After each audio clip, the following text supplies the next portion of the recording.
அனைவருக்கும் காலை வணக்கம். நமது 24 மணி தெலுங்கு செட்டியார் தலைமைச் சங்கத்தின் சார்பாக வந்திருக்கும் அனைத்து நிர்வாகிகளுக்கும் எனது முதற்கண் வணக்கம். மருத்துவ காப்பீட்டின் மிக முக்கிய அவசியத்தை பற்றி நமது தலைமைச் சங்கத்தின் பார்வை மிக பாராட்டப்பட வேண்டிய ஒன்று. இங்கு வந்திருக்கும் அனைவரும் கல்வியில் சாதனையாளர்களாக வந்திருக்கிறீர்கள். நமது மத்திய மாநில அரசின் சார்பாக மருத்துவ காப்பீட்டு அரசின் இலவச சேவை பற்றி உங்களுக்கு அனைவருக்கும் தெரிந்த ஒன்று. மருத்துவ காப்பீட்டை பொறுத்த வரைக்கும் பார்த்தீங்கன்னா, நம்ம தமிழ்நாடு கவர்மெண்ட்டும் சரி, நம்ம மத்திய மாநில அரசின் மருத்துவ காப்பீட்டின் அவசியத்தை பற்றி உங்களுக்கு எல்லாத்துக்கும் தெரிஞ்சிருக்கும். ஸோ அதோட ஒரு முக்கியமான விஷயம் என்னென்னா இலவச மருத்துவ காப்பீடு அது. ஸோ அதில் என்னென்னா பிலோ பாவர்ட்டி லைன், அதாவது மாதம் 10,000 ரூபாய்க்கு கீழே வருமானம் இருக்கக்கூடியவங்களுக்கு, ஐடி இருக்கிறவங்க இல்லாதவங்களுக்கு இந்த மருத்துவ காப்பீடு இலவசமாக நம்ம மத்திய அரசும் சரி மாநில அரசும் சரி எல்லாத்துக்கும் இலவசமாக மருத்துவ காப்பீடு கொடுத்துட்ருக்காங்க. இப்போ நம்ம தலைமைச் சங்கத்திலேருந்து என்ன சொல்ல வராங்கன்னா, நமக்கு அனைவருக்கும் மருத்துவ காப்பீடு மிக மிக மிக அவசியம். ஸோ அதையே தான் நம்ம எடுத்து சொல்கிறோம்.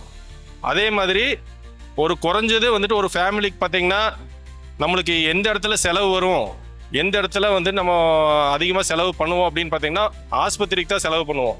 மீதி நம்ம பண்ணக்கூடிய அனைத்து விஷயங்களும் பார்த்திங்கன்னா சேவிங்ஸ்.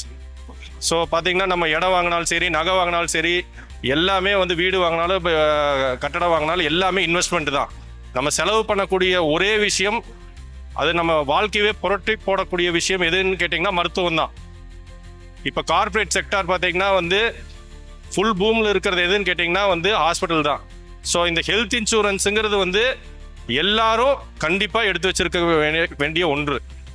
ஸோ இதில் என்னென்னா, நீங்கள் தனியாக ப்ரைவேட்டாக இன்சூரன்ஸ் ஹெல்த் இன்சூரன்ஸ் எடுத்து வச்சுருந்தாலும் சரி, அப்படி இல்லாட்டி நீங்கள் கவர்மெண்ட்லனால ஒரு ஹெல்த் இன்சூரன்ஸ் கண்டிப்பாக எடுத்து வச்சிருக்கணும் அப்படிங்கிறதா ஒரு வேண்டுதல்.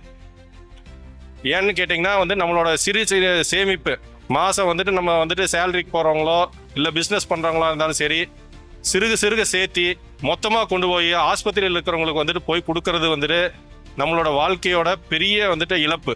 இந்த இழப்பை ஈடுகட்டுறதுக்கு நம்ம தலைமை சங்கத்தின் சார்பாக ஒரு முன்னெடுப்பு எடுத்திருக்காங்க.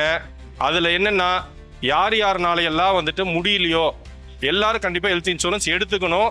அப்படி ஹெல்த் இன்சூரன்ஸ் எடுக்க முடியல, எனக்கு வருமானம் இல்லை அப்படிங்கிற மாதிரி ஏதாவது வேண்டுதல் ஏதாவது வச்சிங்கன்னா தலைமைச் சங்கத்தில் அதை பரிசீலனை பண்ணி அவங்களுக்கு ஏதாவது உதவித்தொகையை கன்சிடர் பண்ணுற மாதிரி பிளான் பண்ணியிருக்காங்க. ஸோ அது சம்மந்தமாக நம்ம டீட்டெயிலாக உங்களுக்கு வாட்ஸ்அப் குரூப்பில் எல்லாமே ஷேர் பண்ணுவாங்க. தனியாக ஒரு ஃபேமிலி ஹெல்த் இன்சூரன்ஸ்னு எடுத்திங்கன்னா ஒரு 10,000 முதல் 20,000 முதல் அவ்வளோதான் வரும். நீங்கள் ஒரு 10 வருஷமே ஒரு சின்ன இது எல்லாரும் கேள்விப்பட்டிருப்பீங்க, ராகேஷ் ஜுன்ஜுன்வாலாவோட சொத்து மதிப்பு பார்த்தீங்கன்னா 50,000 கோடி ரூபா. அவர் இந்த உலகத்தில் எந்த இடத்துல வேணாலும் என்ன வேணாலும் அவரால் வாங்க முடியும். அவர் கடைசியாக கொடுத்த ஸ்டேட்மெண்ட் என்னன்னு கேட்டிங்கன்னா, my worst investment has been my health. I would encourage everybody to invest most in that. அதாவது ஹெல்த்தை எத்தனை கோடி ரூபா கையில் வச்சுருந்தாலும் ஹெல்த்தை நம்ம வாங்க முடியாது. ஸோ அதனால் மருத்துவ காப்பீட்டோட அவசியத்தை புரிஞ்சு எல்லாரும் ஹெல்த் இன்சூரன்ஸ் எடுத்து வச்சுக்கோங்க. மருத்துவ காப்பீடு அவங்களால முடியாத பட்சத்தில் நம்ம சங்கத்தை கொடுங்க, அவங்க கன்சிடர் பண்ணி அவங்க ஹெல்ப் பண்ண முடிஞ்சதை ஹெல்ப் பண்ணுவாங்க.